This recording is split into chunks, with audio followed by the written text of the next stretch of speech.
Welcome to Boundless Pursuit, a weekly podcast providing motivation, entertainment, and education to anglers and outdoorsmen. I hope that the stories you'll find here will encourage you to chase your passion more fervently, to open your mind to new opportunities and perspectives. Your engagement and feedback is critical to the growth of this show, and I would love to hear your suggestions on topics or potential guests. You can reach me at boundlesspursuitfishing@gmail.com or at my website, www.boundless-pursuit.com. That's where you'll find all related articles, media, and merchandise. Please remember, the show will gain traction from your support. Be sure to like, comment, and share this podcast to your friends and connections. I'm your host, David Graham. Now let's get on to today's episode.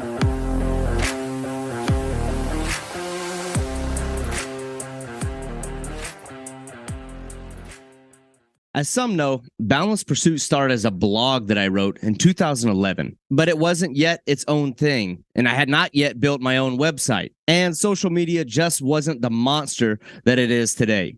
Boundless Pursuit was part of fishingheadquarters.com, where I contributed to an e-magazine that I think was way ahead of its time, and that was created by my good friend and today's guest, Andrew Ragas. And Ragas and I have worked together on various forms of fishing media for years. He's a talented web developer and media creator and a very talented fisherman out of the Midwest. And while Andrew's specialty is monstrous smallmouth bass, make no mistake, he's a multi-species angler who takes a very scientific and organized approach to his fishing. Showcased on his website, northwoodsbass.com, Andrew does seminars and speaking engagements, online courses, and runs a guide service in the Northwoods regions for giant smallies and muskie. The dude catches some absolute gigantic smallmouth bass.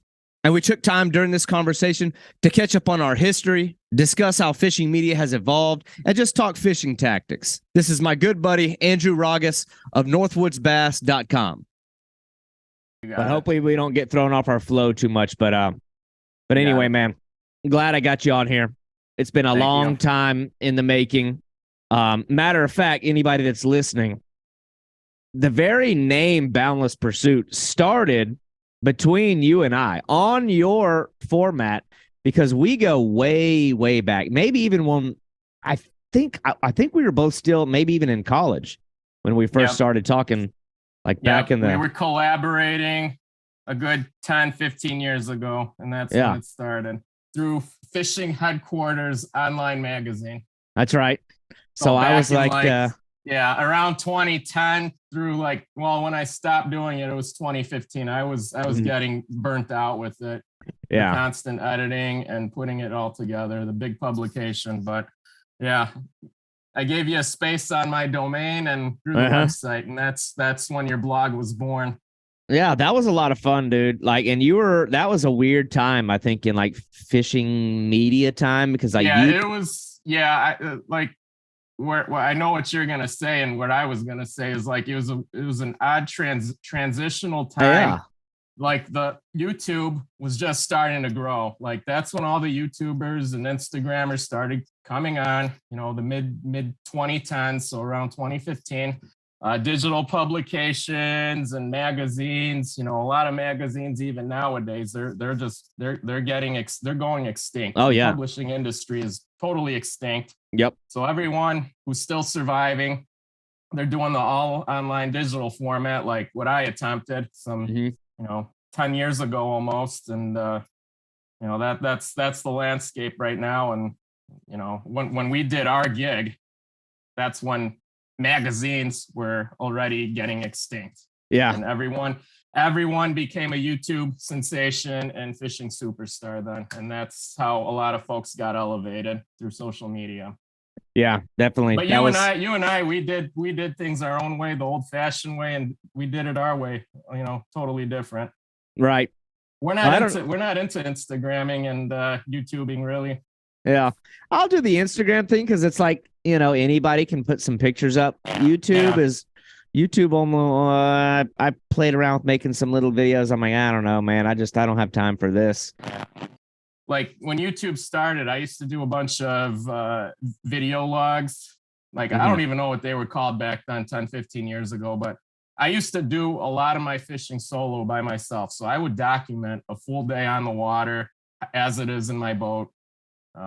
Just putting each day's documentation of fish catches together.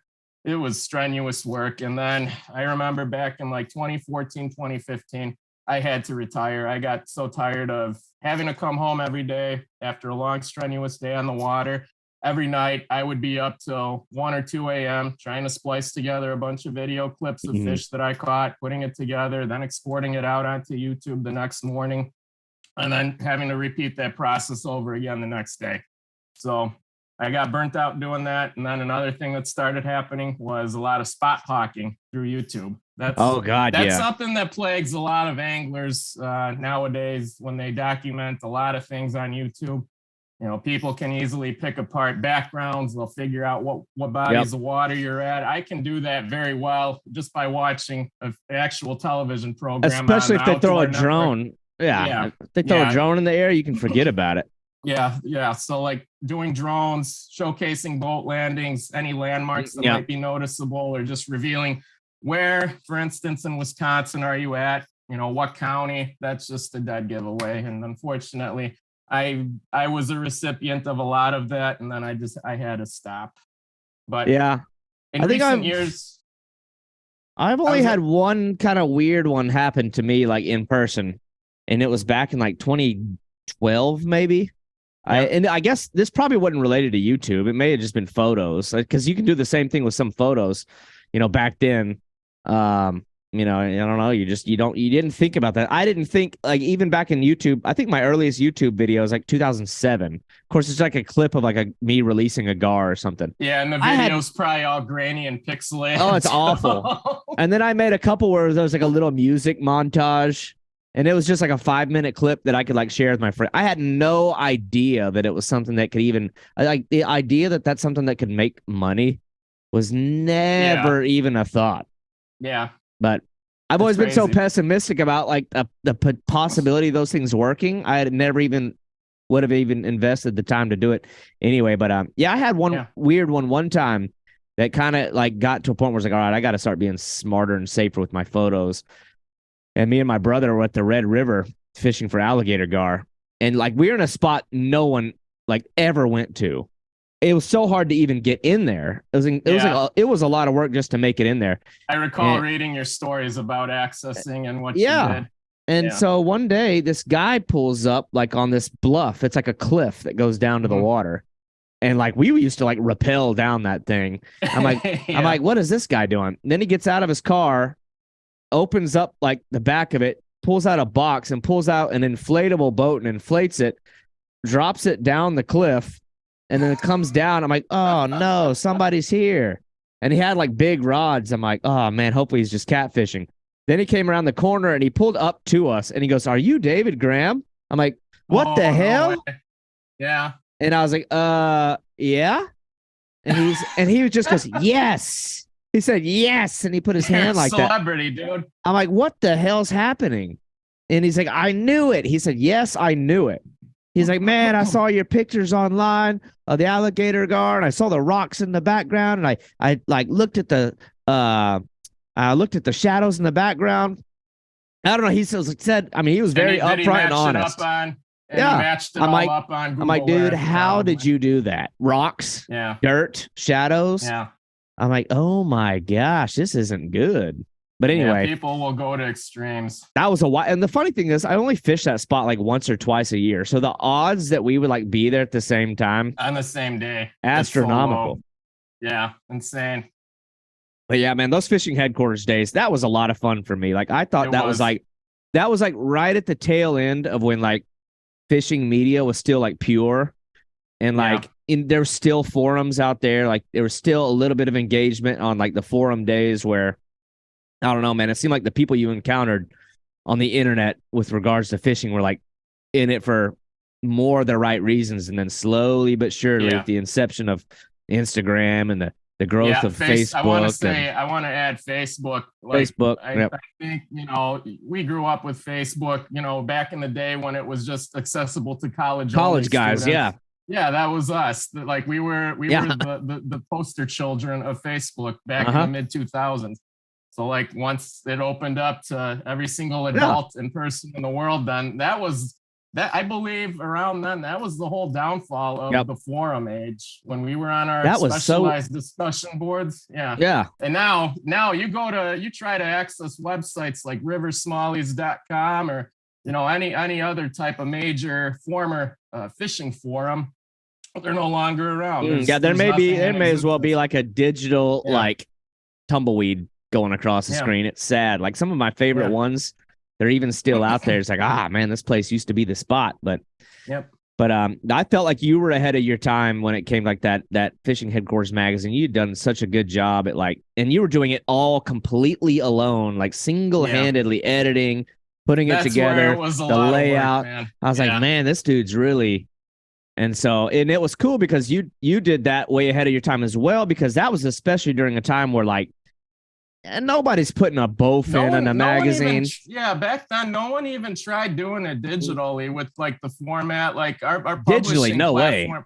Yeah, the digital software and website that we used was Issue, which now is popular. Everyone uses it now for everything. And I think like the issue that I had was one-man show.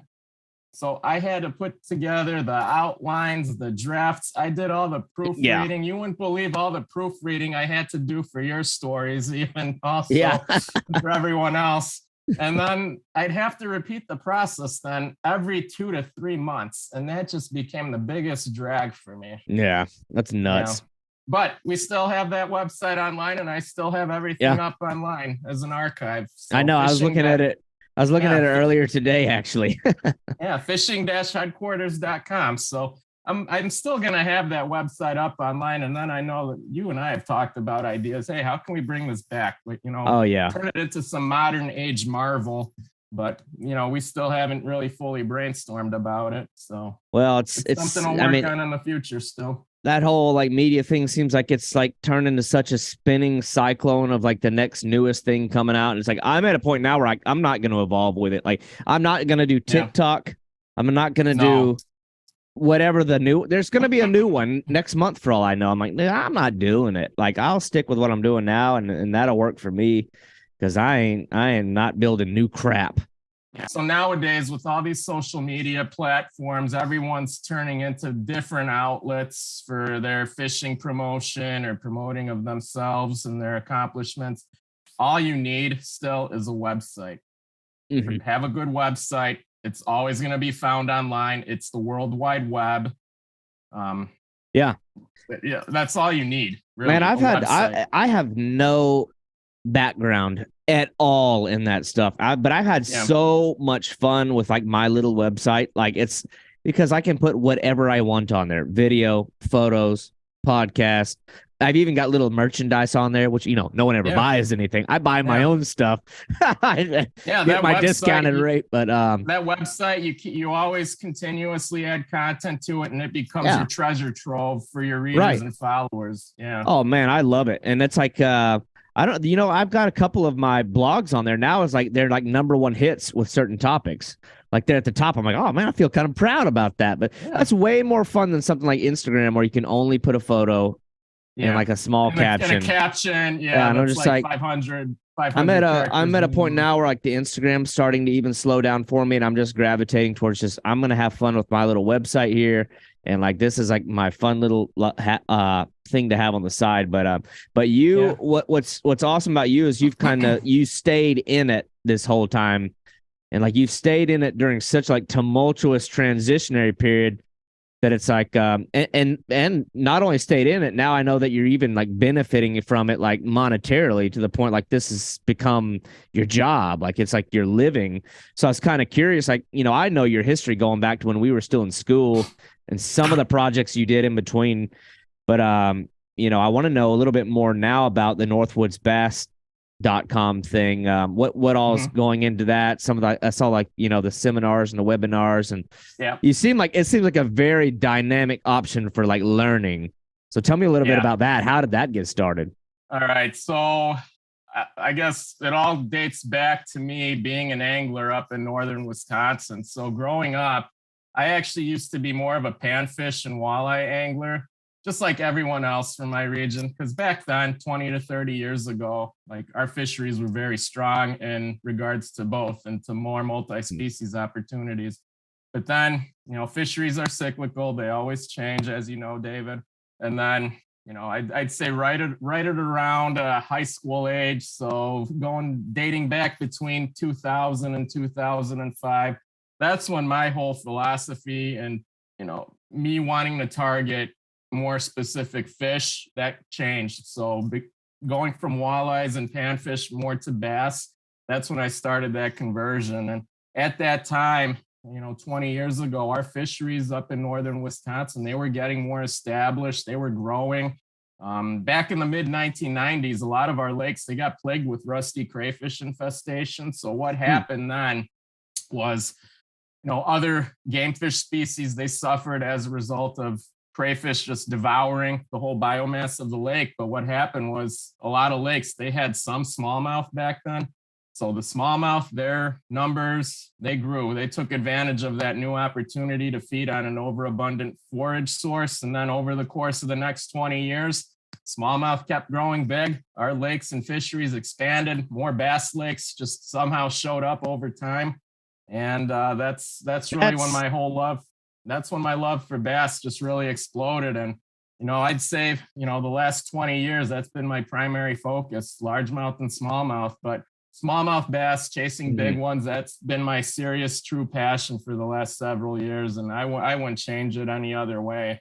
I'd say Northwoods bass, it really started, I'd say it all started way back when, 20 years ago, when my infatuation with smallmouths really began. Around that time, I was already writing articles for publications and then even for our website, Fishing Headquarters.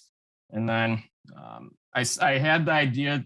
I never actually had the plan to want to even try guiding, just because I knew what hassles it would bring, all the high expenses and operating costs, as well as the headaches of dealing with weather and anglers who might not be cut out for that type of a thing to join me in the boat for. But I'd say, around 2015, 2016, that's when I really started getting it going. I picked up a lot more customers in the ensuing years, and that's been one of my secondary gigs. It's a nice little side career that I've been trying to maintain, keep up with, and to continue growing. Yeah, I could see guiding. I don't know. I think if all of your finances kind of hinged upon your success there, that would, I just couldn't deal with that type of, I wouldn't want that pressure on my fishing. But if it was like a side source of income, that would be best case scenario. Yeah. The way I treat fishing, like for work, it's definitely a side job. Like, as you know, and like a lot of other people who know me, my primary source of income and my day job is sitting here in my office. I build websites. So that's my primary day job. And me working for myself, it ultimately enables me to fish whenever I want. I can still usually travel whenever I want to, which is a nice thing. And that, the two occupations hand in hand, they work off of each other very well. Yeah. So that's what ultimately gives me that flexibility and that ability to keep fishing and to, pursue my passion. So now, does that give you the opportunity to almost kind of vet out certain clients? Because I would want to be in position to I don't know, I hate to say it, I'd want to be able to tell certain people no. Because I would have a fear of people coming in that are just trying to lurch spots, they're trying to do. I don't want to get into too much detail about that, but I have had folks whose sole intentions were to either hire me to see what specific hotspots I can lead them to. Oh, I don't doubt that at all. And I've had guys who have inquired with me wanting to know what my exact top 5 bodies of water are. So then they can eventually go there and just, piggyback off that information that I would reveal to them. But folks like that, I've never heard from them ever again, just because I never gave them that information that they were seeking out of me. But I'm all inclusive to everyone and everyone's skills and abilities. I'd say there's specific times throughout the year where I will want to cater to guys who are hardcore. So for instance, the month of May and then the months of September and October, like the weather can do anything it wants at that time of year. And that's also the 3 months out of the year where the biggest fish in each lake, they're making their push to either feed, spawn, or winter, or do whatever that they want. So, with those 3 months right there, I want to cater and target, the hardcore angler. Whereas during the summer months, I'm more flexible, laid back. I'm very accommodating of people of all skill levels. And even if they want to go dink around, try something new with me, I'm more than game and willing to do that then. But I have gotten pretty good with, weeding out the unruly type of customer, and just, I'm pretty good at interrogating them, seeing what their intentions are, what it is that they hope to accomplish with me. But I also want honesty from them, just to make sure that this is all a good fit. And recently for Midwest Outdoors, I'm actually a writer for them. I write monthly columns. So I put together a piece that surprisingly got published a couple of months ago about, checklists. Actually, it was more like a guideline of, about trying to hire the right type of a fishing guide. So I had to, the whole subject matter of that piece was just putting down, expectations from the customer's side and then expectations from the guide's point of view. And then the two of them have to mesh together in order to be compatible. So, a lot of people who inquire with guides, they're not asking the right type of questions that a guide wants to hear. And that's the biggest issue nowadays with everyone. Well, I think I am not the most perfect guide out there. We're all human. Oh, yeah. But we have expectations of the angler himself, just like, they have expectations of us trying to produce, to educate, and to deliver results for them. Right. Yeah, because I thought that like the element of, or, the fact that you're guiding for something like, I guess smallmouth bass is a different game than like largemouth bass.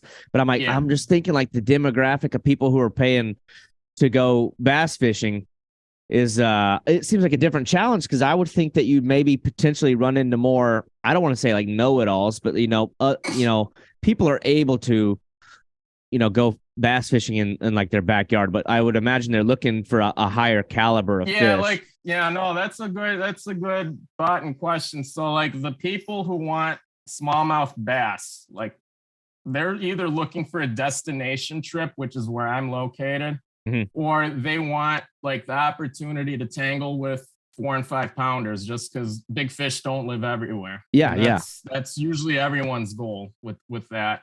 But if I had to target 4 and 5 pounders every day, then that pressure's on me then, because they don't jump into the boat daily, unfortunately. Now, do you prefer?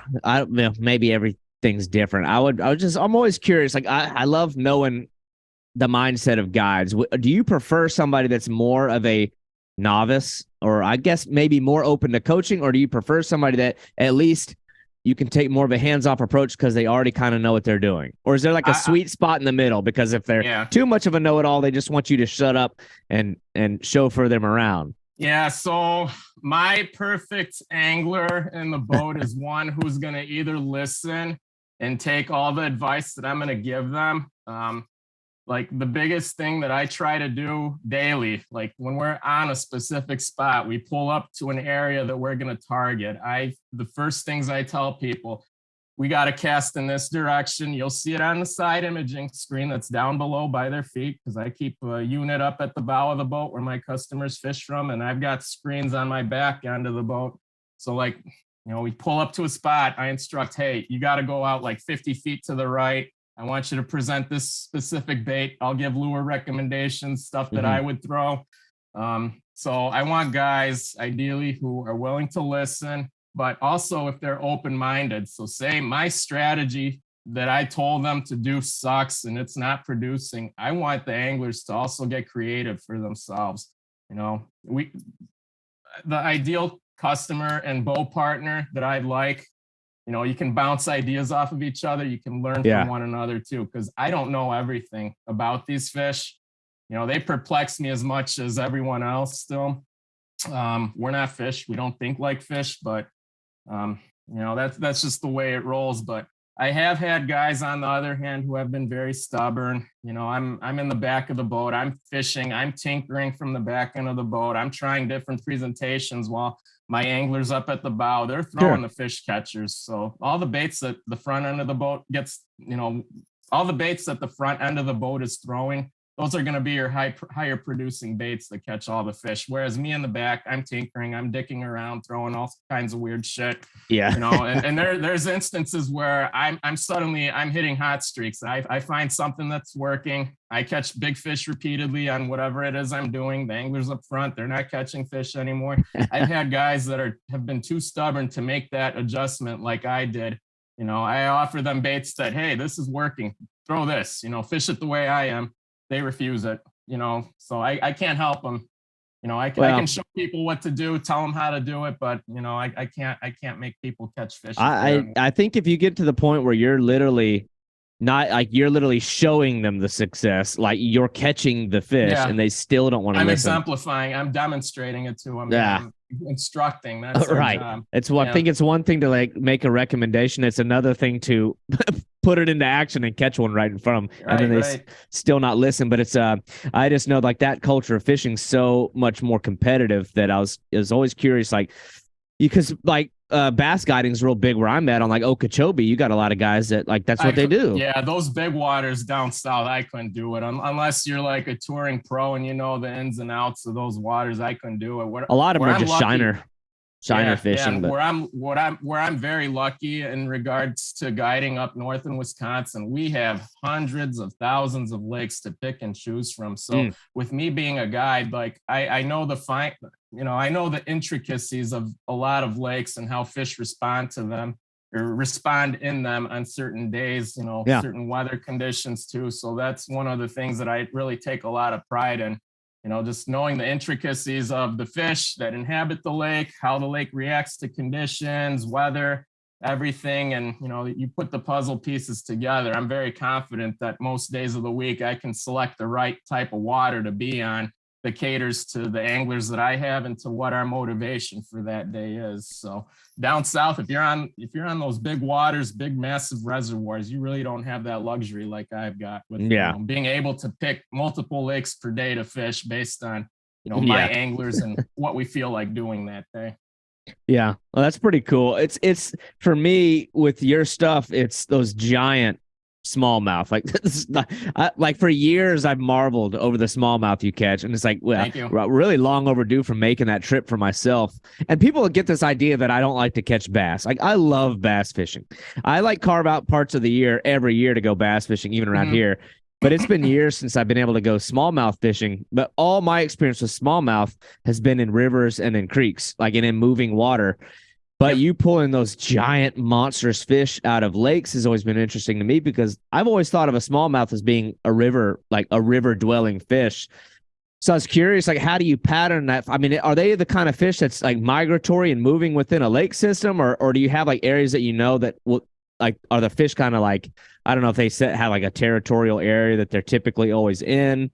I mean, how does a smallmouth in a lake behave as compared to like what I'm used to in like the Ozarks in rivers and streams? So I don't know if you want me to differentiate, between, the characteristics and behavior of a river fish versus a lake fish, but it all relates to location. So as you know, smallmouth in rivers and streams, they will migrate for several miles as long as there's no barriers in place. So what we found in Wisconsin, what biologists have found, you remove dams, smallmouth, they can migrate, 50 to 80 miles, no problem, from one season to another as it relates to feeding and spawning and then overwintering.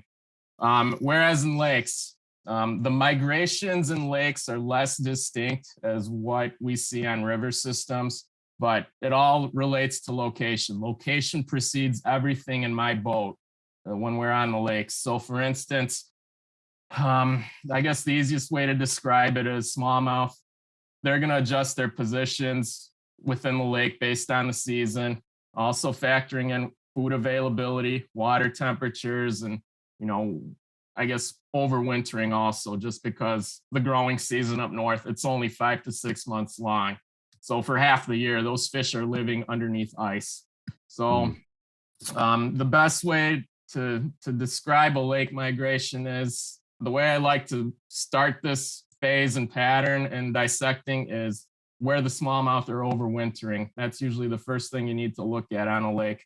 So by late October, November, that's when smallmouth are going to be moving into their wintering holes. They're going to be setting up shop there for the next 5 to 6 months.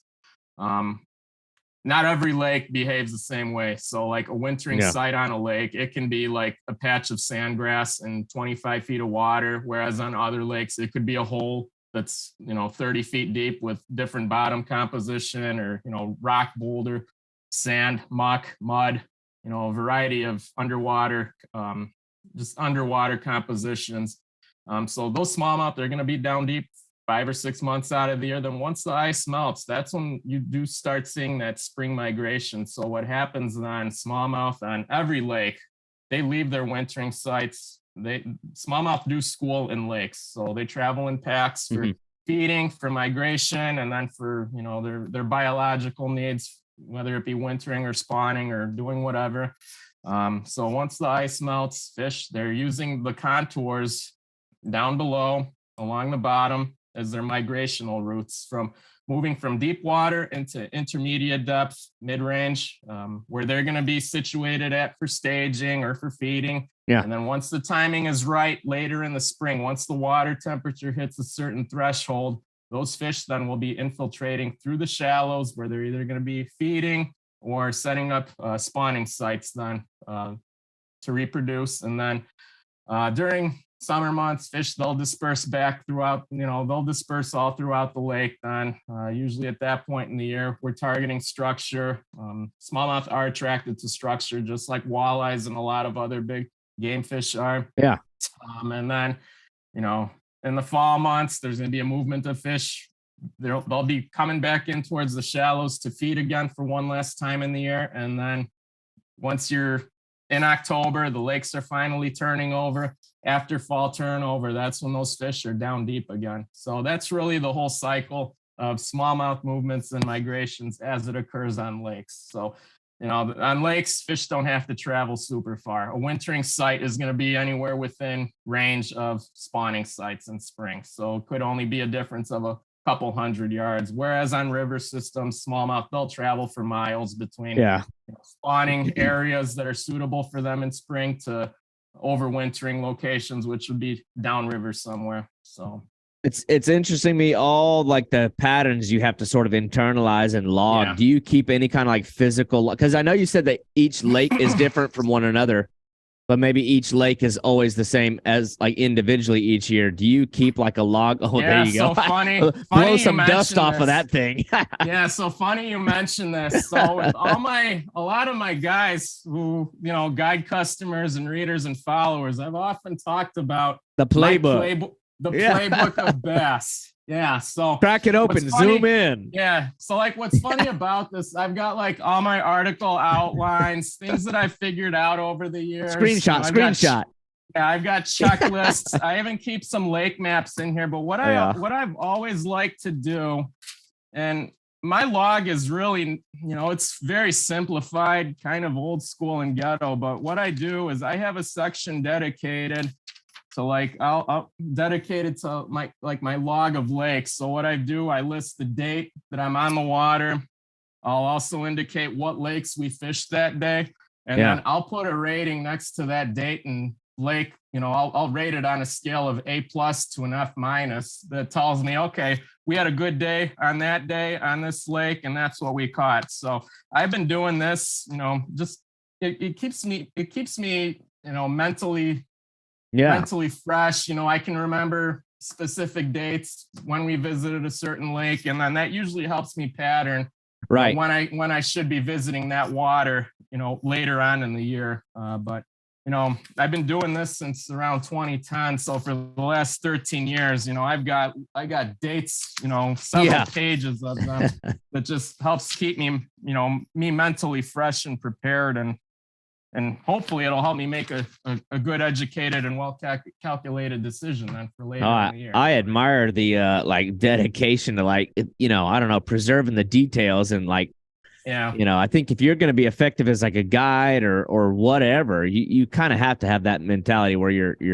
documenting. And what's funny about that, growing up, I never really paid attention or had a good eye for detail or the attentiveness for it. But, just fishing with a lot of good friends and other guides whom I'm good buddies with, they taught me like the fundamentals and the importance of being detail oriented, keeping a log, trying to remember certain patterns as they happen, and then figuring out why did that fish want to bite my lure and what makes this spot so special. So besides the catch itself, making a catch, you have to figure out and analyze, all right, why did I catch this fish and why is that fish utilizing this area at this specific time that I'm on that spot? So stuff like that, I always want to pay attention to it, figure it out. And from there, it turns into a science. That's kind of how I approach my game with big smallies. Well, that's the funny thing is like you can have a great day on one day under certain conditions, like specific conditions. And then like, a year later, double back and have the exact same conditions. You have to wait 12 full months to see if there's actually a pattern to it. And then 12 more months and really like, so it's a long-term like investment of like detailed documenting before you can even begin to see if there's a real trend.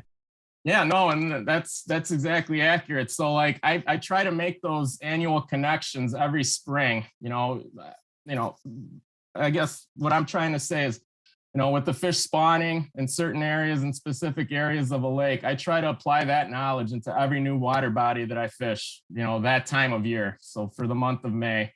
And then also I'm making similar findings when I'm fishing late season. So the month of October into, late in October, once those fish are wintering, I'm learning new shit every year. Things that I never thought of that I just somehow figured it out while on the water. And time is obviously the best investment that any angler can have. So, if you think you know everything, you don't. You keep fishing, you repeat the process every single year. It turns into a tradition and you're going to learn all sorts of new things that you never thought were in existence. And that's usually what happens, trying to analyze it and make that process repeat itself every year. There's a lot of truth and accuracy to that. 100%. So you'd mentioned earlier, and I wanted to I'm backtracking just a little bit here, where it was actually, I don't know, a surge in like the prevalence in a certain type of crayfish that set off this, this growth in the population of, the smallmouth, which, obviously I guess that's because they came in eating them all. But is this crayfish, is this like a native species of crayfish? It just seems weird to me that something, especially if it naturally exists, would just all of a sudden proliferate like that. I wonder what would trigger that. So the crayfish itself is native to the Ohio River drainage, rusty crayfish. So southern Ohio, northern Kentucky range. So back in the day, what happened was a lot of bait shops and traveling anglers, they were using those crayfish for live bait. And back then, releasing your critters into the lake or disposing them onto shore, that was the process that a lot of anglers did. So these crayfish, they can be transported from one body of water to another. Back in the day, they were popular bait. We didn't know it at the time, and that's what happened. So these critters, they got into our lakes, aquatic invasive species, AIS. That's what they are. They're not native to the north, and the problem of rusty crayfish, it's all throughout the Great Lakes range. Northwest Ontario, a lot of those lakes are getting hit and plagued by it right now. But what happened was those rusty crayfish, they expanded their numbers in a lot of inland lakes of Wisconsin. This all started in like the late 1980s, all through the 1990s and into the early 2000s. And as a lot of those lakes, rusty crayfish, what they do, they'll boot out all of the other native species of crayfish. And what they're also going to do a lot of is stir up the bottom. They eat weeds like crazy. They just chop them up all day long. Yeah. And what happened was, with all that cover leaving the lake, a whole mess of things happened. So other game fish species, they started to experience poor spawning, poor spawns, poor recruitment of fry surviving into adulthood. And then another thing that was happening also back then and still happens now is the removal of other game fish species. So you got a combination of all that happening along with rusty crayfish eating out the whole lakes. That just gave smallmouth and a lot of other bass the opportunity to expand their numbers on lakes. So once smallmouth numbers were expanding, those smallmouth, they were targeting crayfish like crazy. And that's what ultimately helped a lot of the fish that I catch achieve those 4 to 6 pound statuses. But right now, a lot of our lakes, they've recovered back to normal pretty much. So rusty crayfish numbers, they're dwindling and on the decline. So smallmouth now, the ones that we're catching and targeting, they're actually focusing more on bait fish now for their primary prey. So yellow perch, cisco, smelt. Yeah. A lot of pelagic species now. Because that's kind of what I was going to ask next. Is like, does that sort of dictate that you're using a lot of crawfish patterns, or are they more swim baits? So like on lakes water. On specific lakes that have just a high crayfish forage, whether it's native species of crayfish or rusty species of crayfish, we're focusing on crayfish imitating baits always. And then there's lakes that have very little crayfish remaining in them, and on those lakes it's all bait fish oriented presentations then. So that's what happened. And then going back to me explaining how lakes and fisheries are cyclical, it's the same thing with these crayfish. So their numbers peaked 20 plus years ago. Now their numbers are declining and lakes are returning to their former glory now, which is nice. But funny thing about rusty crayfish, so I got a story. So if you didn't think rusty crayfish are voracious eaters and will not tear up weeds and plants, they do. I've done a couple trips on Lake of the Woods and Rainy Lake. Last time I was there was in 2017. And right before our eyes, we're fishing shallow water, pencil reed areas. And before our eyes, we saw stems and stalks getting chopped up. They're standing upright one moment. Just going down. And then the next moment, they fall into the water. Like, what the hell happened here? What's going on?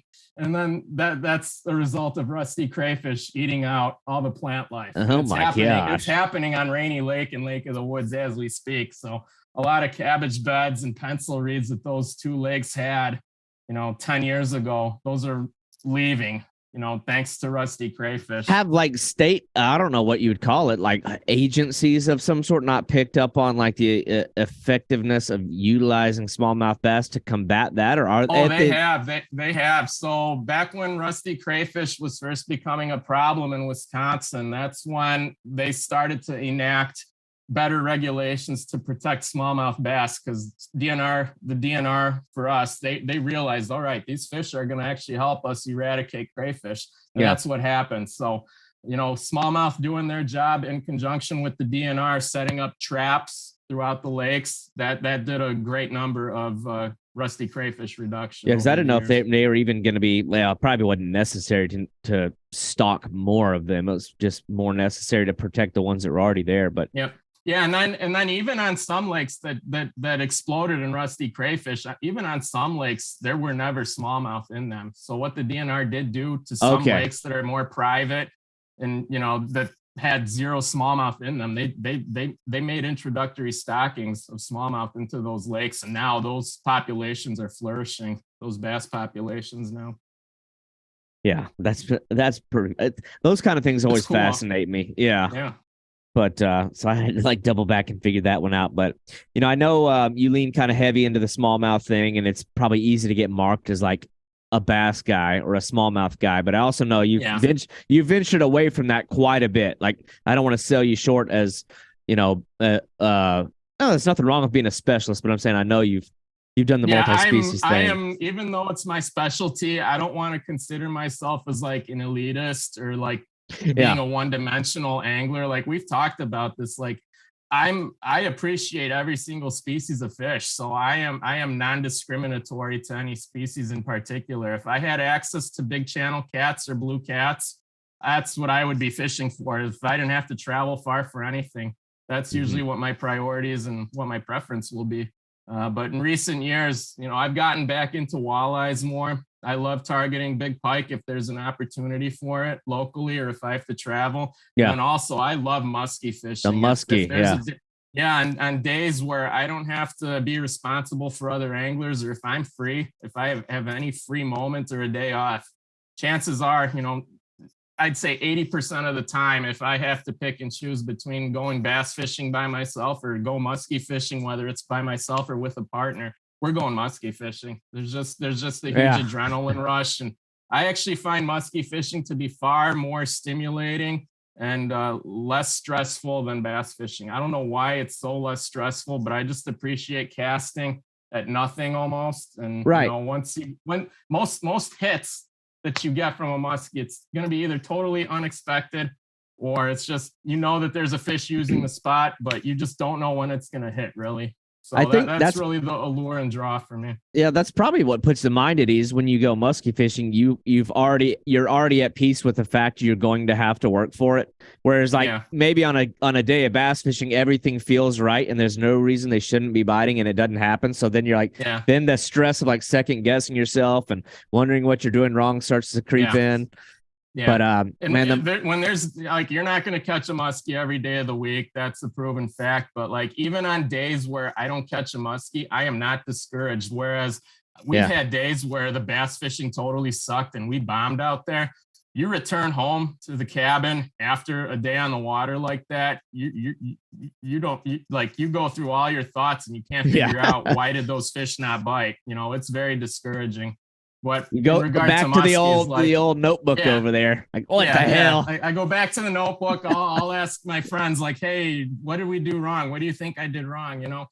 It's funny. I get more discouraged and pissed off about not catching bass when conditions are right or when they're poor versus muskies. I don't know. It's one of those things. Yeah, the muskie thing, obviously, as we've spoken about it. That's one that I don't know, man. I'm long overdue for getting that one done. I still don't know if that's going to happen even this year, but I feel in the next couple, maybe the next 2 years, I've got to make that one happen. So I love looking at your posts every time. So what is muskie season? At what point do you kind of put down the bass rods and start focusing on that? Or do you really, or are they in conjunction with each other? Is it?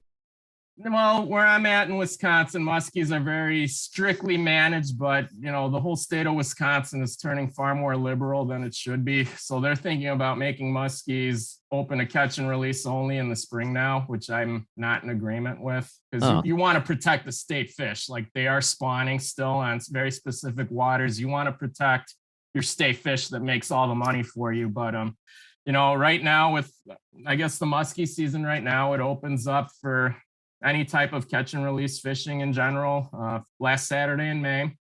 And it stays open now up until the 31st of December. But once the lakes get all ice covered, ice fishing for muskies isn't allowed. But if you have any open water opportunities, whether it's on a river system or places that are ice free, you can still continue to fish for them. Why when there's ice? Is there a mortality? So I'm not too much into the politicking of it, nor know what the data or reasoning is behind it, but I'm pretty certain that it has to do with handling and trying to drag a 30-pound fish through an ice hole. It could be one of with those the little bitty rods and stuff. I guess you're having a you don't want to. So you want to protect that fish and not harm it in any way, but. To answer your question specifically, I'm geared for bass pretty much every day of the week. So if there's a specific time of year that I really want to get out for muskies, it's going to be from mid-June up until the first few days of July. That's going to be the post-spawn window. And then usually by the starting dates of July, all the lakes, that enters into the summer peak period. So all the weed growth is finally fully bloomed. The lakes are established well for summer. So I have found a very nice big fish window then late in June into early July. I really hate fishing for muskies in July and August just because the water temps, they can get hot. And then we have to deal with a lot of hot days. So your windows are just going to be at odd hours of the day, early or late in the day or overnight. I'd rather be not fishing at those times. And then I would say the month of end of August, you've got that end of summer to early fall transition when things start cooling down finally. It can be a very good time. And then the entire month of September and then into October. And then some years, if, the ice buildup is going to be late in the year, first ice, we have opportunities in November into mid-month. Yeah. So if I'm not bass fishing, that's when I'm in a muskie fish. That's one of those species that like I've gone muskie fishing, I think 5 times, 6 times in Missouri of all places. A lot of people like Missouri.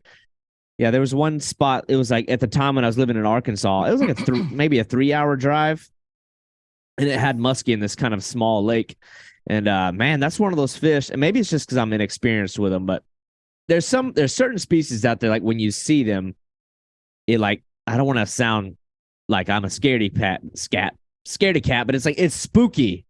Like I'd see them, I'm like, oh my gosh, this thing's so cool. Yeah, they exist. Yeah, it's one of those feelings. I saw them every time that I went. I went 5 different times. It was at least 5 times, and I saw them every time I went. But I only had one solid like actual strike on a lure. Every other time I didn't know what I was doing. Complete idiot. Yeah. Like I'd have them follow, and then like I'd lose all composure, not know what I'm doing. Like I get caught up in just wanting to see the fish and like, not do what I'm supposed to do. The muskies in particular, you have to really trigger them. You got to get their attention first and foremost. Get their attention, piss them off, and then you got to trigger them into striking. But if you don't do either of the 3, you'll get lucky and you'll just get hit at random, and that happens, and that's very common.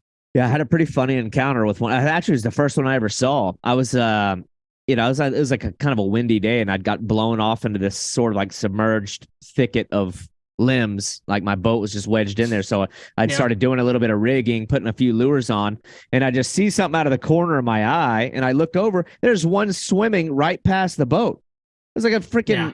I mean, it's probably I've had that happen many times on a lot of lakes. I'm like, oh my gosh! I like started trying to tie. They don't muskies when they're cruising past you, they don't give a shit if you're over them or near them. I mean, that thing was within 5 feet of the boat. Yeah, it just went. Yeah, they're so disengaged. They just cruise on by, minding their own business. They don't care that you're there. Yeah, that's actually kind of funny when it does happen. Yeah, such an awesome species of fish. Now, are you guiding for those two, or is that just kind of one of those things that's I don't want to. Yeah. No, that's what really expert and professional anglers are for. And so I don't want to guide muskies. Because I was going to say, if I had any bass angler, like a repeat or like a good buddy of mine who's like, hey, instead of bass, let's go try for muskie. I'm like, okay. If I know they can fish well and they can handle it and they're open to it, then I have no problem doing that. Muskie guiding seems like one of those things that's like it's hard, man. That'd be like the equivalent of like guiding somebody for a fly caught permit down here. Yeah, it's like the chance of failure is so great. Like muskie guiding, like to be really good at it and to have results, you have to fish during windows. So even if the trip is being advertised as an 8 to 10 hour full day trip, like most serious muskie guides, they're gonna want you to commit to like an all day marathon. That some people operate that way, but other guys, they're only going to schedule trips and want to really target them during specific windows as it relates to the moon or time of day too. So it's tough work. Have you cracked that coveted 50-inch mark yet? Yeah, so I had it happen once. Well, I got 2 fish of that caliber. I've actually got 4 of them, but two of them fell like within an inch short, and then I've got one that surpassed the 50-inch range. So I guess I got like 4 of them that are like borderline on it. But back in 2010, I caught my first 50. It was a 51 and a half.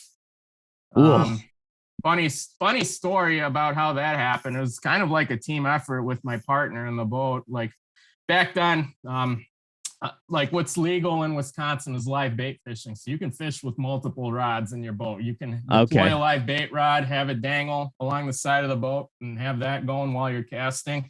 That's so like you bring the fish to you and then it sees the bait maybe? You can. Yeah, you can. That's cool. That's creative. If it follows your artificial, it can, if it spots the bait that's deployed down there, It might hit. There's a good probability for it. But, back then, 2010, I wasn't really much into live bait fishing at that time like I am now, late in the season when we can do it. But, while casting at the time, we were fishing out of a 16-foot boat with me and my buddy. It's a small boat. We had one rod pegged in the back end of the boat. And, what I always determine with my partners and with me is like, all right, I'll give you the option. Since you're going to be fishing next to the rod, you can set the hook into that fish first, or if you want to just take turns setting the hook into whatever happens, we'll do that. So he ultimately decided with me, hey, I'm the chief. I'll take the whatever first hooks that comes our way. So what happened that day?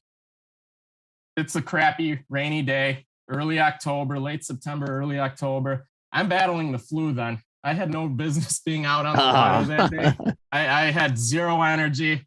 I remember sitting down on my front deck attempting to eat lunch. And then all of a sudden we see like the rod that's in the back of the boat. It starts bouncing around viciously.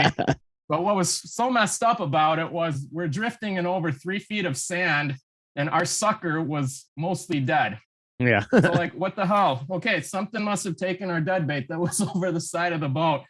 I grabbed the rod, boom, set the hook. Holy shit, it's a 51.5 incher. We got it, got a couple pictures, and off she went. That was my first encounter with it. We had no business catching that fish, and that fish really had no business being in that area and even taking down a dead sucker. Lifeless live bait that was dead. So I proved that theory that muskies, if it's a dead bait and if they're really hungry, they'll eat it. It seems like sometimes it seems like sometimes the really, really, like, especially giant fish, like, don't follow the rules. They don't follow the guidelines like we are taught. They don't. Yeah. And then, so that was my first encounter. The next encounter with the trophy giant, it happened in 2020. So just recently, 2.5 years ago, I had a day off from bass fishing, and the date was the 10-year anniversary of when I caught my 51. Same exact date. I think it was September 29th or September 30th. Oh, that's my birthday. 10 years to the date. I had a day off, and that morning I got on Facebook and I started chatting with friends. I'm like, guys, I got like the same weather and conditions that I had exactly 10 years ago on this date when I caught my first mega fish. Yeah. So I'm like, I'm gonna go fish some memories today, which I never do. Yeah. And first, I made a mistake when I left the cabin that morning. I did not make sure to check and see whether my starter battery was all charged up on my boat. You should have figured out a way to get the. You should have figured out a way to get the flu too. Yeah. So as long as I had gas, I was okay. I didn't bother to check either of my 2 batteries, but I got to the lake. It was late morning. Luckily, my moon window, I had about an hour to spare, so I hit one spot. Didn't do shit. Then I decided, all right, I'm going to motor down across to the lake. This is the same lake where I pulled my 51 out of, by the way. But second spot, I'm working a top water across the shallow sandy flat with a bunch of weed and plant varietals. Out of nowhere, this beast just shoots out from shallow water. Never saw it coming. With like 10 feet from the boat. Like, I got my top water here, big fish. Came from right under it, smacked it. Quickest fight and battle that I've ever had. Easiest net job by far, but the fish being so massive and huge in size, like it was work to handle it and to make sure that she swam back. Because when you're by yourself and you're dealing with a 35 to 40 pound fish, like it's hard. It's hard on your body. You, instead of like a photo and video, you kind of have to start thinking and over prioritizing. All right, do I really need the to document this when I want that fish to swim back? But I kind of overdid it then. But the fish swam back down, no problem. We had our moment of glory. And then after I made that catch, that fish was about 35 to 40 pounds. I measured it, 49 inches and 75 inches, 0.75. So 49.75. Well, you know what? At least you have the integrity to say it, to call it like it is. Yeah. Like normally I round up to like the nearest 10th of an inch if possible, but like, all right, I'm going to call it as I see it, 49.75. And that's what it measured. And then after I made that catch, the fish swam off. I was laying in my boat like for an hour on the deck. I'm like, I have nothing to accomplish anymore. My day's over. This is great. I don't have to fish anymore this year. And then once the time came for me to move the boat and to get out of that spot, I tried to turn the starter. Nothing was clicking. Nothing was clicking. I'm like, oh shit. We drained the boat battery, the starter battery. You had to earn that one. There was there's some sort of payment. So I'm like at the other end of the lake. You know, there's almost like a mile difference between where I'm at to the boat landing. And I'm like, oh shit, what am I going to do to get back now? But luckily, my trolling motor battery, it was like a dual purpose starter, deep cycle. So I moved that over to my big motor, connected it. I was able to get back to the landing.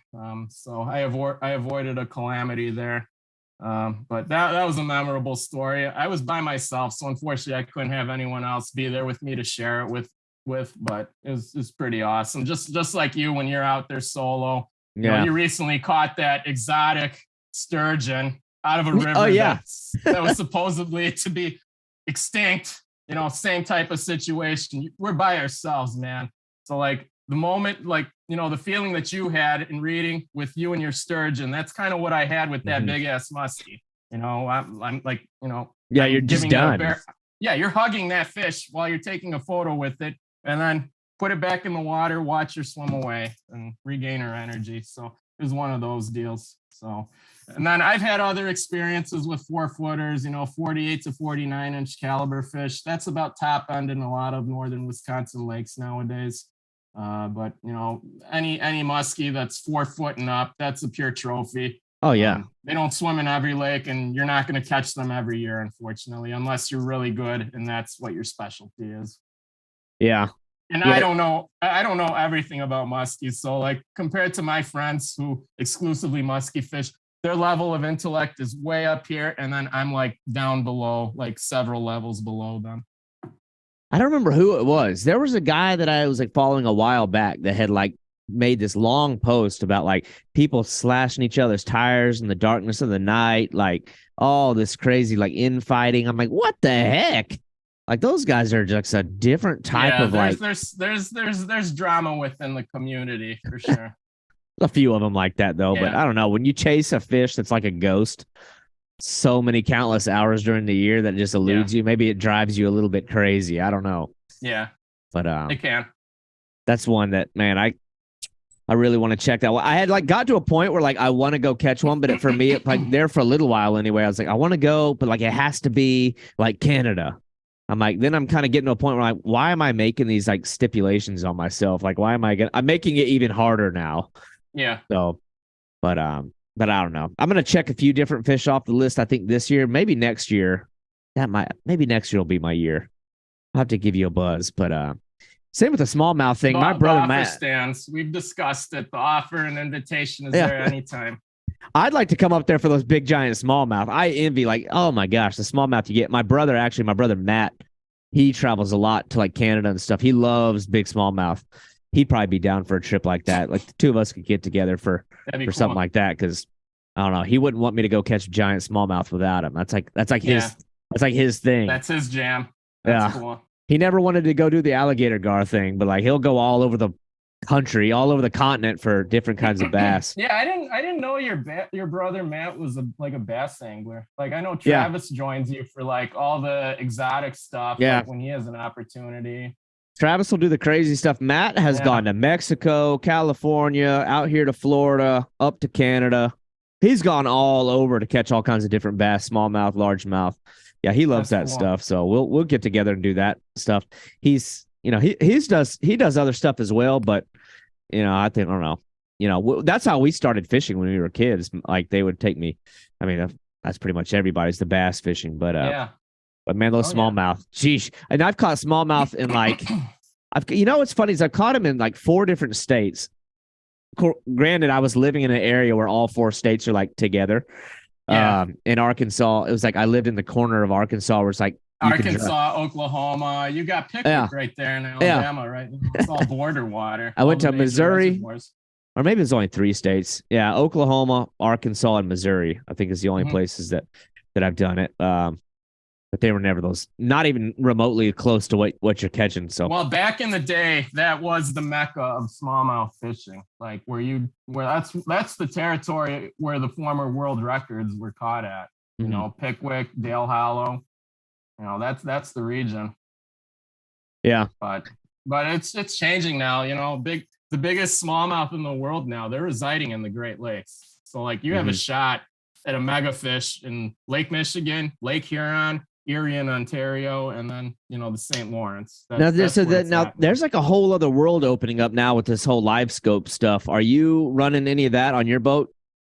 Absolutely not. I've thought about it just to have the transducer as like an insurance policy, and also just to learn in real time and see how the fish are just behaving and interacting with our baits underwater. You know, if I can see it in real time. Yeah. But you know, fishing where I'm at, I have not needed live imaging or any of that to rely on. I don't want to rely on it. I still want to rely on my intellect and everything that I've learned along the way. I just want to do it the old-fashioned way, the way fishing was meant to be. But I do have the electronics that is compatible with it. You know, I run the highest on Lowrance units, the HDS 12 Lives in my boat. So, you know, if I wanted that transducer, which is only like $1,500, I can mount it to my boat. But do I really want to use it and rely on it? No. It's not the way I was brought up to fish, not the way I grew up. And, you know, I've never needed it. Yeah, that one's kind of weird. I've obviously never used it. I do too much shallow water fishing, but but I know when you're deep and offshore, that it's a valuable tool. It can be incredible. But what pisses me off though is, like, you know, I've learned a lot of my lakes over the course of several years. Back in the day, I only had a 14-foot aluminum boat with a 10-horse motor on it. Yeah. And my mode of technology was paper maps. So we're going back to like the mid to late 1990s. That's all I had growing up. And then obviously you make more money, you know, you're more successful in life. You can finally start affording all these high-end technologies, and, you know, just it doesn't coincide and align with my upbringing in fishing, really. But what really pisses me off, though, is I learned lakes the old-fashioned way, paper map, and just using my brain and memorization of areas and spots, and, you know, remembering fish that I catch over the years. Whereas, you know, I put in 20 years worth of time on a specific lake. Nowadays, newbies and newcomers, they're coming to my same water. They're learning a huge, you know, 3,000 to 4,000 acre lake within 2 hours, just because they have that live imaging and technology. Yeah. So stuff like that, like, you know, it pisses me off. You know, I put in the work, and then there's these guys, you know, destination anglers or people seeking a hot bite. They've got these technologies and they're able to figure it out within 2 hours, erasing the need to spend time anywhere, like, you know, you and I and everyone else doing it the old-fashioned way relied on. So stuff like that I don't like. And then there's days on the water where I know that, like, you know, we have no shot competing against guys who have the live imaging on their boats. You know, they're able to adjust on the fly, whereas me and my boat, the way we have it rigged and the way we operate, you know, we might not figure it out until a couple hours, whereas these guys, they're able to make an adjustment within a minute, and then they're back on the fish then. So stuff like that, like, you can't compete with, unfortunately. It seems like every time you think that you've kind of, like, I don't know, like, fishing technology has, like, gotten to, I don't want to say as far as it can go. It's like, oh my gosh, what the hell is going to be next? Like, if you're literally, like, you can live look at the fish eating your lure, like, right in front of you. It's like, well, like, how much more can you do? Yeah, like, one of my theories of what'll happen next, like, they're going to concoct some type of an X-ray imaging where you can just scan off your unit. Like, it creates like a scan of, like, the entire lake bottom. It'll be produced on your screen, and then you'll be able to see every single little goggles on weed bed. Yeah. You'll be able to zoom in on every piece of structure that X-ray scan completes, and then you'll be able to find and figure out where the fish are at. I think something like that might be next, but that's taking it to an extreme, man. Yeah. Like, they're erasing the fun of fishing the way it was meant to be, in my opinion. Unfortunately, I don't want to be an elitist, and, you know, I'm not totally against the concept of live imaging, but when you're over relying on it, And when it's shaping every single decision that you're making on the water, that's bad. Like, what are you going to do when you're without that technology? Say you're jumping into a buddy's boat who doesn't have that technology. Like, your fishing is going to suffer if you become too no doubt on a specific thing. Because that's where it's going crazy down there is on that Texas lake. The OHIV bass are coming out and all these records are getting broken. You can like pick which fish you want to cast to. It's like, man, that's wild. But, yeah. And that's how guys are catching their massive fish, giant largemouth and like world record size smallmouth. Everyone has that live imaging now. Yeah, fish and I think nowhere to hide, unfortunately. Right. Yeah. It's not even out in the middle, like where they're like finding them out in the middle of the lake. It's so crazy. That's a totally different world for me. I've never I don't know, man. Like if you and I went fishing, I think I'd learn so much because I don't know the first thing about using electronics. I've always been a shallow water angler. Once I get into deep water, I have no idea what I'm doing. So I think, and I imagine that's probably a big part of what you do as a guide is probably, you're teaching them a little bit about the fishing itself, but surely a lot of the guys are wanting to learn how to I don't know, dial in or fine tune their electronics. Yeah. So I run Lowrances. So often if I have guys who are interested in a specific Lowrance product, I'm not sponsored by the way with them. I kind of wish I did just because of all the instructional stuff that I've been doing out of my boat and then with other people who read my stuff. But what I every day, I on my Ranger, we keep 3 screens, one at the bow. I got 2 on my main console that I use, 2 dual screens. And, every day, I'm showing people how to interpret what's on the side imaging or down imaging. So, I can differentiate between fish species that show up on the side imaging, with, all the different weeds, the different bottom composition, the various forms of structure. I can pick that all apart. I can show people exactly, this is what we're fishing and this is what it is. And another cool thing about these electronics is all the unique bait fish that it can find for you too. That's one of the coolest things. So on a lot of our lakes, we have a lot of pelagic bait fish species, various minnows, shiners. We've got smelt, Cisco. And one of the coolest things about side imaging is it can pick apart all that bait too, and it can find it too. Yeah. And that puts you in range with, in a likely range of where there could be feeding fish. If you can find the bait, be able to differentiate between it, and odds are going to be in your favor then. Yeah, all that stuff. Yeah, each day, even when I'm at the wheel driving the boat, I'm always idling around. My head is buried into these screens. Not only am I doing fishing from the back end of the boat and trying to put people on fish, but I'm also looking at these screens, an equal amount of time trying to find fish, trying to put us on the right spots that we have to be too. And, just having side imaging and down imaging, regular chirp sonar, and having good charts on your screens too. That's all invaluable. I rely on that stuff, but when it comes to that live imaging, you don't really need it. Yeah. Well, even the electronics that you're using, that's a whole other skill set to learn. Because I've been in boats where people had it, and I'm looking at the screen, I'm I don't see. Yeah, I don't know what I'm looking at. Yeah, exactly. But yeah, man. Anyway, I love watching what you're doing. I think it's awesome that you stayed in it, and I think it's awesome that you found a way to make money off of what you're passionate about. I gotta say, it's not easy. It's actually hard. No, yeah. If you have a primary career and then you have an opportunity to expand on that, explore different avenues, and try to pursue your passion, it can hopefully lead to something. And that's always been my goal. Not everyone's gonna turn into a fishing celebrity. I still treat myself. I'm a nobody. I'm a no-namer. But maybe when I'm 70 to 80 years old, people are gonna know who I am when my time comes, my expiration date comes. But it's you can't treat it as a way to become a celebrity. It just doesn't happen. Yeah, that's the thing. That's where YouTube and Instagram are. Pardon my language. That's where it's really fucking up a lot of people right now. Big time. That's making the whole industry very oversaturated. I think if that is your goal, I don't know, man. That's an unhealthy place to be, mindset wise. Yeah. If things happen organically, great. That's cool. But if it gets to a point where people like, I don't know. And I think too, when people are like chasing that out of like desperation because they don't have anything else, it's like, I don't know, man, you're going to make some like reckless, excuse me, reckless life decisions.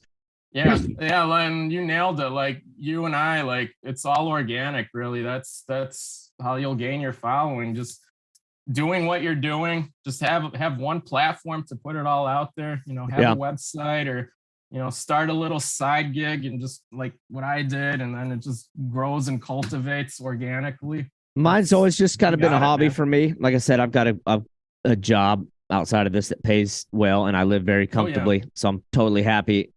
But it's always also like, obviously most of my fishing has been a different type of thing where it's like, I don't know. I wouldn't even call it unconventional, especially nowadays. It's like people have sort of embraced a lot of the fish that I chase, but it's also I don't know. You kind of feel like you have a cause when you're writing about certain fish that you do. At least in the past, had a lot more detractors. I don't know, man. It's like, I guess maybe if there's a silver lining to social media, like if people find your fish to be so badass, like you can get all kinds of literary works entered into magazines and publishing platforms and even on television too. Well, you see way more people doing it now, and I think that's because are infatuated with them. So that side of it's cool. So anyway, man, I don't know. I'm glad I got to get you on here. You and I have a bunch of history. I know we've been able to like meet other people through one another. Yeah, we met a lot of mutual friends through one of which was Pat, which was kind of like a special one to me. Rest in peace, Pat. Yeah, I'm so glad that you, I don't know, sort of introduced us. I mean, we met through your site, and I was very fortunate to get to have some awesome time with him on the water before he, passed. But that's one of those guys. It's like, man, that dude had we fished a few times together. He had like a big impact on me, and that was a relationship he had a million stories too. Oh my God, his stories are incredible. His stories were so great. That was a dude. I have not met many people on the same type of wavelength of just being like, I don't know, like we're like authentically happy with life than that dude. It took me back. I was like, this guy like actually loves fishing. Like this guy actually loves what we're doing right now. And so that was cool. Despite all the shit that life threw his way, he just kept trucking on like it was nothing. That was crazy. The impressive part about it. Yeah, that was just an impactful person to meet. And it's just cool that it happened because of like where you and I met. It's like, it's always interesting where these things sort of branch out. But yeah, man. So I know we've taken time to talk about these giant smallmouth bass that you catch. Some of the services even that you provide that aren't fishing wise. I know that we're getting to that point where maybe people might be more interested in building their own website, having their own sort of portfolio, but the services you provide on that end, the services you provide as a fishing guide, any of those sorts of things, like where can people find you? Websites, socials, things like that. So I guess I'll direct people to my two main websites. So for fishing purposes, northwoodsbass.com, all one word, Northwoods Bass. That's where you'll find information on my guide service. And each month I produce a massive newsletter that's growing in popularity. And I also publish a lot of articles throughout the year. So you can find all that information, all the good stuff to read through at northwoodsbass.com. And then all my website stuff. So for the last 20 years or so, I've had my own website building company. It's my last name, Ragas, with the word media attached to it. So ragasmedia.com. You can find information on all the website related projects and all that technological stuff that I do for my real day job at ragasmedia.com. And then I also write for Midwest Outdoors Magazine. So each month I have an article published, and they do a pretty good job of utilizing all my content for their big platform. Well, I can speak to your credibility on a lot of those things firsthand because your website building is awesome. You're like a very well-rounded guy with the media stuff, the guiding, the fishing, the writing, the instructional tutorials. You've clearly got a mind for detail. You've got that massive notebook of a lifetime of experience. If the house ever catches fire, you I'm going to lose a lot of information. Run back into the fire for that thing. You know, I'm going to close it here because a lot of people tell me that I seem to reveal and give away far too many information. But if I'm not providing information and teaching people, then I'm not doing my job very well as a guide. So that's the one thing. If you're a fishing educator, you have to deliver that knowledge and information to people, whether it's for free or for, you know, getting paid for making a living off of it. 100%. I don't know, man. I feel like when people come to me, I can usually tell if people come to me like earnestly seeking knowledge, like they want to experience something new. You know, who better than you, or who better than me? Like, if not you, then who, to feel that person like, or send them on the right track? Because I don't know, they could just go watch a YouTube video and fish with gummy worms instead. Who knows? So, right. But Andrew, it was great having you on here, and I appreciate your pleasure, time. David. Yeah, man. We'll be in touch. For sure. Thank you for listening to the Boundless Pursuit podcast. If you enjoyed this show, your feedback, comments, and reviews are very important to me. Also, this podcast is just one element to a much bigger content outlet. I urge you to head over to www.haverodswilltravel.com, where you'll find audio, visual, and written editorial content. That is 3 dimensions of awesome fishing content brought to you by a very dynamic team of anglers. I hope that you'll tune in next week as we continue to build this program and have interesting and skilled anglers each Thursday. Thank you for listening.